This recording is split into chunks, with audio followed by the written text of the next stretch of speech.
ദൈവനാമത്തിന് മഹത്വം ഉണ്ടായിരിക്കട്ടെ. വെളിപാടിൽ പറയുന്ന ഭൂമിയിലെ അവസാനത്തെ യുദ്ധത്തെക്കുറിച്ചാണ് ഇന്നത്തെ വീഡിയോ ചെയ്യുന്നത്. റോമൻസ് 11 ദൈവത്തിന്റെ ധനം, ജ്ഞാനം, അറിവ് എന്നിവയുടെ ആഴമേ, അവന്റെ ന്യായവിധികൾ എത്ര അപ്രമേയവും അവന്റെ വഴികൾ എത്ര അഗോചരവുമാകുന്നു. കർത്താവിന്റെ മനസ്സറിഞ്ഞവൻ ആർ? അതായത് ദൈവത്തിന്റെ ജ്ഞാനത്തെക്കുറിച്ച് പറയുകയാണ് ഇവിടെ. ദൈവം തന്റെ പ്രവാചകന്മാരിൽ കൂടി പറഞ്ഞിരിക്കുന്ന കാര്യങ്ങളും അല്ലെങ്കിൽ ദൈവം പ്രവർത്തിക്കുന്ന കാര്യങ്ങളും ഒക്കെ നമ്മൾ പറ്റാവുന്നിടത്തോളം മനസ്സിലാക്കാൻ ശ്രമിക്കുകയാണ്. അതൊരിക്കലും പൂർണ്ണമായിട്ട് നമുക്ക് മനസ്സിലാക്കാൻ പറ്റത്തുമില്ലെന്ന് നമുക്കറിയാം. അത് ദൈവത്തിന്റെ മാത്രം ഒരു ഏരിയ അല്ലെങ്കിൽ അറിവുള്ള കാര്യമാണ്. നമുക്ക് ദൈവം തന്നിരിക്കുന്ന വാക്യത്തിൽ കൂടി അത് മനസ്സിലാക്കുവാൻ ശ്രമിക്കുന്ന അല്ലെങ്കിൽ ഭൂമിയിലെ അവസാനത്തെ യുദ്ധത്തെക്കുറിച്ച് പറഞ്ഞിരിക്കുന്ന ചില ഭാഗങ്ങളാണ് ഇന്ന് ഈ വീഡിയോയിൽ പറയുന്നത്. മുൻപത്തെ എല്ലാ വീഡിയോസിലും ഞാൻ പറഞ്ഞിട്ടുണ്ട്, നമ്മളിപ്പോൾ സാത്താന്റെ അല്പകാലം എന്ന വെളിപാട് 27 പറയുന്ന കാലഘട്ടത്തിലാണ്. 1000 ആണ്ട് വാഴ്ചയും കഴിഞ്ഞ് അല്പകാലത്തേക്ക് സാത്താനെ അഴിച്ചുവിട്ട ആ ഒരു കാലഘട്ടത്തിലാണ്. ഈ കാലഘട്ടത്തിൽ ചെയ്യാൻ പോകുന്നത് അല്ലെങ്കിൽ അതിന്റെ അവസാന സമയത്ത് ചെയ്യാൻ പോകുന്നത്, സാത്താൻ ഭൂമിയുടെ 4 ദിക്കിലുമുള്ള ജാതികളായി സംഖ്യയിൽ കടൽപ്പുറത്തെ മണൽ പോലെയുള്ള ഗോഗ് മാഗോഗ് എന്നിവരെ യുദ്ധത്തിനായി കൂട്ടിച്ചേർക്കേണ്ടതിന് വശീകരിക്കാൻ പുറപ്പെടും. അവരെങ്ങോട്ടാ പോകുന്നതെന്ന് അടുത്ത വാക്യത്തിൽ പറയുന്നുണ്ട്. അവർ ഭൂമിയിൽ പരക്കെ ചെന്ന് വിശുദ്ധന്മാരുടെ പാളയത്തെയും പ്രിയ നഗരത്തെയും വളയും. അതായത് ഏതോ ഒരു സ്ഥലമാണ് പറയുന്നത്. അവിടെ വിശുദ്ധന്മാർ ജീവിക്കുന്ന അല്ലെങ്കിൽ അവരുടെ ക്യാമ്പ് ഓഫ് സെയിൻസ് എന്ന് പറയുന്ന സ്ഥലമാണ്. പിന്നെ പ്രിയ നഗരത്തെക്കുറിച്ചും പറയുന്നുണ്ട്. ഇതിനെയാണ് അവർ ഈ പല ജാതികളിൽ നിന്ന് ചെല്ലുന്നവർ വളയാൻ പോകുന്നത് എന്ന് നമുക്ക് മനസ്സിലാക്കാം. എന്നാൽ ആകാശത്ത് നിന്ന് തീ ഇറങ്ങി അവരെ ദഹിപ്പിച്ചു കളയുമെന്ന് വെളിപാട് 20:9 വായിച്ചാൽ നമുക്ക് ക്ലിയർ ആണ്. വെളിപാട് 20 പറയുന്ന ആ യുദ്ധത്തിനെ കുറിച്ച് ബാക്കി കാര്യങ്ങൾ നമുക്ക് മനസ്സിലാക്കാൻ സാധിക്കുന്നത് യെഹെസ്കേൽ 38 അതായത് ഏറിയ നാൾ കഴിഞ്ഞിട്ട് നീ സന്ദർശിക്കപ്പെടും, വാളിന് ഒഴിഞ്ഞു പോകുന്നതും പല ജാതികളിൽ നിന്ന് ശേഖരിക്കപ്പെട്ടതുമായ ഒരു രാജ്യത്തിലേക്ക് നീ ഒടുക്കം വന്നു ചേരും. നിരന്തര ശൂന്യമായി കിടന്നിരുന്ന ഇസ്രായേൽ പർവ്വതങ്ങളിൽ തന്നെ.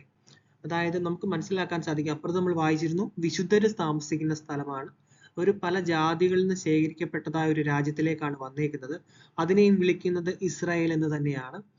പിന്നെ അവരവിടെ നിർഭയമായിട്ട് വസിക്കും. അതായത് ഒരു പേടിയില്ലാതെ അവരെല്ലാം വസിക്കുന്ന സ്ഥലം, പല ജാതികളിൽ നിന്ന് ശേഖരിക്കപ്പെട്ട വിശുദ്ധന്മാർ വസിക്കുന്ന സ്ഥലത്തെക്കുറിച്ചാണ് യെഹെസ്കേൽ 38 പറയുന്നത്. അത് മിഡിൽ ഈസ്റ്റിലുള്ള ഇന്നത്തെ ഇസ്രായേൽ അല്ല എന്നുള്ളത് നിങ്ങൾക്ക് ഇപ്പൊ തന്നെ മനസ്സിലാക്കാൻ പറ്റുന്നതേ ഉള്ളൂ.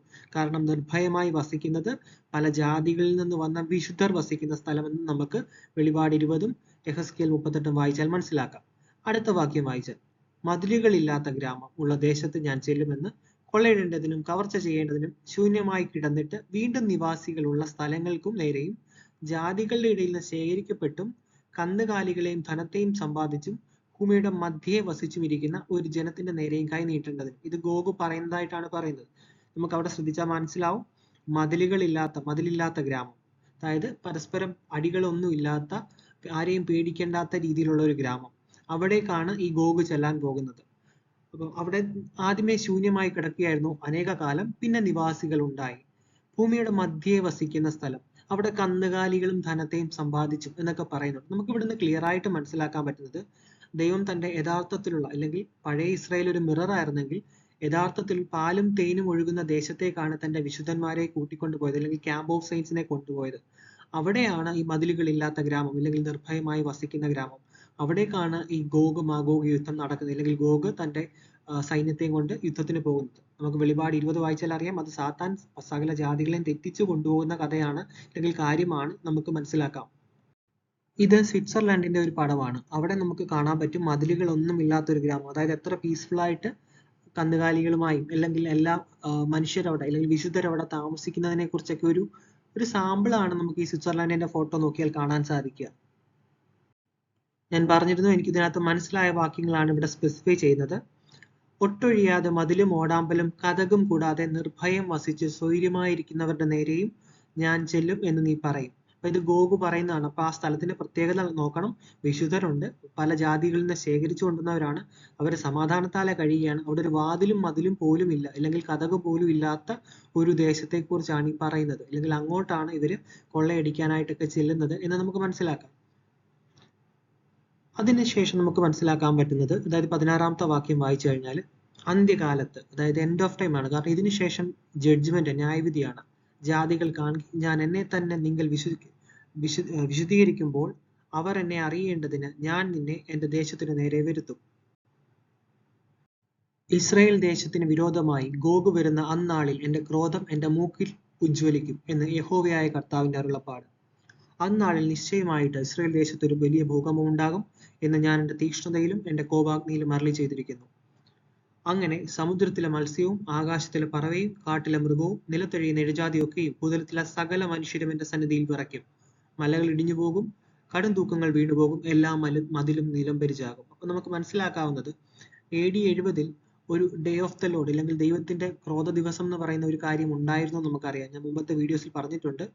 7 കാഹളം, 7 ക്രോധകലശം കാര്യങ്ങളൊക്കെ വരുമ്പം ലോകത്തിനെ മൊത്തം അത് ആർമഗഡോൺ യുദ്ധം നടക്കുമ്പോൾ അത് ലോകത്തെ മൊത്തം വിറപ്പിച്ച ഒരു സംഭവമായിരുന്നു. അപ്പം അതുപോലെ തന്നെ അതായത് ലിറ്റിൽ സീസൺ അവസാനിക്കുമ്പോഴും അതായത് സാത്താന്റെ അല്പകാലം അവസാനിക്കുമ്പോഴും അങ്ങനെ തന്നെ ഭൂമി മൊത്തം വിറയ്ക്കുന്ന ഒരു സന്ദർഭം ഉണ്ടാകും. അപ്പം അവിടെ എല്ലാ മതിലും നിരമ്പരിചാകുമെന്ന് പറയുന്നുണ്ട്. കൂടാതെ നമുക്കറിയാം യഥാർത്ഥ ഇസ്രായേൽ ദേശം ഇല്ലെങ്കിൽ ദൈവം തിരഞ്ഞെടുത്ത വിശുദ്ധ താമസിക്കുന്ന ഇസ്രായേൽ ദേശത്ത് മതിലുകളില്ല എന്നറിയാം. അപ്പം ബാക്കിയുള്ള ഭൂലോകത്തിലെ സകല മതിലും വീഴും അല്ലെങ്കിൽ മലകൾ ഇടിഞ്ഞു പോകും എന്നൊക്കെയാണ് നമുക്ക് അതിൽ നിന്ന് മനസ്സിലാക്കാൻ സാധിക്കുന്നത്. ഇസ്രായേൽ ദേശത്തിനെതിരെ യുദ്ധത്തിന് വരുന്ന സകല പർവ്വതങ്ങളോടും അവന്റെ നേരെ വാളെടുക്കാൻ കൽപ്പിക്കും എന്ന് യഹോവയായ കർത്താവിന്റെ അരുളപ്പാട്. ഓരോരുത്തരും തന്റെ വാൾ അവനവന്റെ സഹോദരന് വിരോധമായിരിക്കും. അതായത് യുദ്ധത്തിന് വരുന്നവർ തന്നെ പരസ്പരം യുദ്ധം ചെയ്ത് അവർ ഇല്ലാണ്ടാവും എന്നുള്ളതാണ് നമുക്ക് മനസ്സിലാവുന്നത്. കൂടാതെ ദൈവം അവരെ മഹാമാരി കൊണ്ടും രക്തം കൊണ്ടും അവരെ ന്യായം എന്നാണ് പറയുന്നത്. കൂടാതെ ആ വരുന്ന എല്ലാ ജാതികളുടെ മേലും പെരുമഴയും വലിയ ആലിപ്പഴവും തീയും ഗന്ധകവും വർഷിപ്പിക്കും. ഇങ്ങനെ ഞാൻ എന്നെ തന്നെ മഹത്വീകരിക്കുകയും എന്നെ തന്നെ വിശുദ്ധീകരിക്കുകയും പല ജാതികൾ കാണുകയും എന്നെ തന്നെ വെളിപ്പെടുത്തുകയും ചെയ്യും. ഞാൻ യഹോവ എന്ന് അവർ അറിയുകയും ചെയ്യും. അപ്പൊ അതായത് ലിറ്റിൽ സീസൺ അവസാനിക്കുമ്പോൾ സകല ഭൂതലത്തെയും വിറപ്പിച്ചുകൊണ്ടാണ് ദൈവം ഈ ഒരു കാര്യം ചെയ്യാൻ പോകുന്നത്. അല്ലെങ്കിൽ ഗോഗുമാഗോഗ് യുദ്ധത്തിന്റെ അവസാനത്തിൽ ദൈവം സകല ഭൂതലത്തെയും അറിയിക്കും. യഹോവയായ ദൈവത്തിന്റെ ശക്തിയും അല്ലെങ്കിൽ ദൈവത്തിന്റെ മഹത്വവും ലോകത്തിലെ സകല ജനങ്ങളും അറിയും എന്ന് നമുക്ക് മനസ്സിലാക്കാൻ പറ്റും. ഗോഗുമാഗോഗ് യുദ്ധത്തിന് ശേഷം ന്യായവിധിയും കഴിഞ്ഞതിന് ശേഷമാണ് പുതിയ ആകാശം, പുതിയ ഭൂമി, പുതിയ യെരുശലേം വരുന്നത്. പുതിയ ആകാശത്തിലും പുതിയ ഭൂമിയിലും മാത്രമേ അല്ലെങ്കിൽ പുതിയ യെരുശലേം ഭൂമിയിലേക്ക് തൊടുന്നത് ഇതൊക്കെ പുതുതാക്കിയതിനു ശേഷമാണ്. ഒരുപക്ഷെ അതിനു മുമ്പ് തന്നെ ആകാശത്തിൽ പുതിയ യെരുശലേമിനെ കാണുവാൻ പറ്റും. അതൊരു വലിയ സിറ്റിയാണെന്ന് ഞാൻ മുമ്പത്തെ വീഡിയോസിൽ പറഞ്ഞിരുന്നു. അപ്പം ആ സിറ്റി വരുമ്പോൾ സാത്താൻ ഒരുപക്ഷെ ലോകത്തെ വിശ്വസിപ്പിക്കുന്നത് അന്യഗ്രഹ ജീവികൾ ആക്രമിക്കാൻ വരുന്നു എന്ന് തെറ്റിദ്ധരിപ്പിച്ചുകൊണ്ടാവും. അപ്പൊ അങ്ങനെയാവും പല ജാതികളും കൂടിച്ചേർന്ന് പ്രിയ നഗരത്തിനും വിശുദ്ധന്മാരുടെ പാളയത്തിനുമെതിരെ യുദ്ധത്തിനായിട്ട് പുറപ്പെടുന്നത്. ഉത്തരഗിരിയായ സിയോനെ കുറിച്ചും അല്ലെങ്കിൽ അതിനു ചുറ്റുമുള്ള യഥാർത്ഥ പാലം തേനി ഒഴുകുന്ന ഇസ്രായേൽ ദേശത്തെക്കുറിച്ചും അതിനെതിരെയാവും ഇവരെല്ലാം കൊണ്ട് പല ജാതികളെ തെറ്റിച്ചുകൊണ്ട് സാത്താൻ പോകാൻ പോകുന്നത്. അപ്പൊ അത് നമുക്ക് വെളിപാട് 21 വായിച്ചാൽ നമുക്കത് കാണാൻ പറ്റും. പുതിയ യെരുശലേം എന്ന വിശുദ്ധ നഗരം ഭർത്താവിനായി അലങ്കരിച്ചിട്ടുള്ള മണവാട്ടിയെ പോലെ ഒരുങ്ങി സ്വർഗത്തിൽ നിന്ന് ദൈവസന്നിധിയിൽ നിന്ന് തന്നെ ഇറങ്ങുന്നത് ഞാൻ കണ്ടു. ഇതെല്ലാം ആ ഒരു സമയത്ത് അല്ലെങ്കിൽ എൻഡ് ടൈംസിൽ അതായത് ലിറ്റിൽ സീസണിന്റെ അവസാന സമയത്ത് നടക്കേണ്ട ഇവന്റുകളാണ്. അതിനുശേഷമാണ് വിശുദ്ധ നഗരം വരുന്നത്. അപ്പം അതിനു മുമ്പ് ജാതികളെ തെറ്റിക്കുന്നതിനെ കുറിച്ചാണ് ജാതികളെ തെറ്റിച്ച് യുദ്ധത്തിന് കൊണ്ടുപോകുന്ന അവസാനത്തെ യുദ്ധത്തെ കുറിച്ചാണ് ഈ വീഡിയോ ചെയ്തത്. ദൈവത്തിന് നന്ദി.